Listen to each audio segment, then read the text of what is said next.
Now that we know all the single pieces of Apache NiFi, let's see how they work together.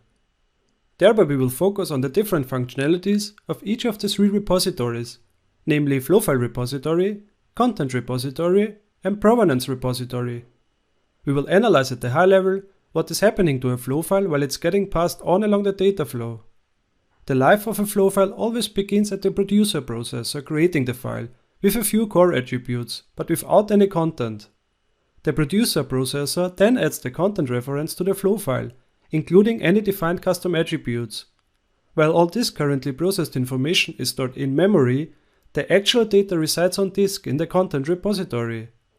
Once the flow file is created and filled with its initial information, it can go through different kind of processors, for either modifying the data, passing the data on to another service, or putting the data to a final storage.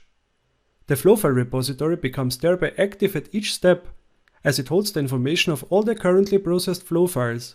It acts as a NiFi's read-ahead log. The metadata of each change happened along the data flow gets logged in the FlowFile repository before it happens. This results in a series of changes that have happened along the way. In case of recovery, NiFi recovers a flow file by restoring a snapshot of it from the provenance repository, and then it replays each of these logged changes. This prevents data loss in case a node goes down during processing, and like this it can easily resume from where it left off upon a restart. As already mentioned, the actual data of the flow file is stored in the content repository on disk. For this reason, it's typically the largest of the three repositories. It utilizes the immutability and copy and write paradigms to maximize speed and thread safety. That means original data is never changed, but the content gets copied to a new location. While this copy process is happening, the content also gets modified according to the changes initiated by the processor. This is how the copy and write approach works. However, in any case, the actual data gets only loaded into memory when it's needed, which is known under content claiming. The third and last repository, acting as the provenance repository, is where the history of each flow file is stored.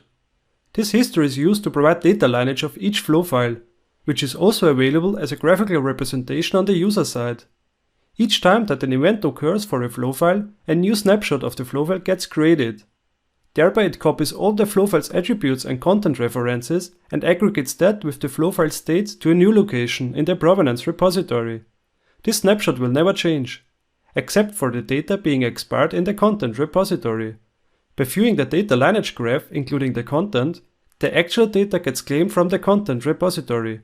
Of course, only possible if it's still there and not already expired. Once a processor has completed its task, the attributes and content reference get passed on towards the next processor. This is what the lifecycle of a flow file generally looks like.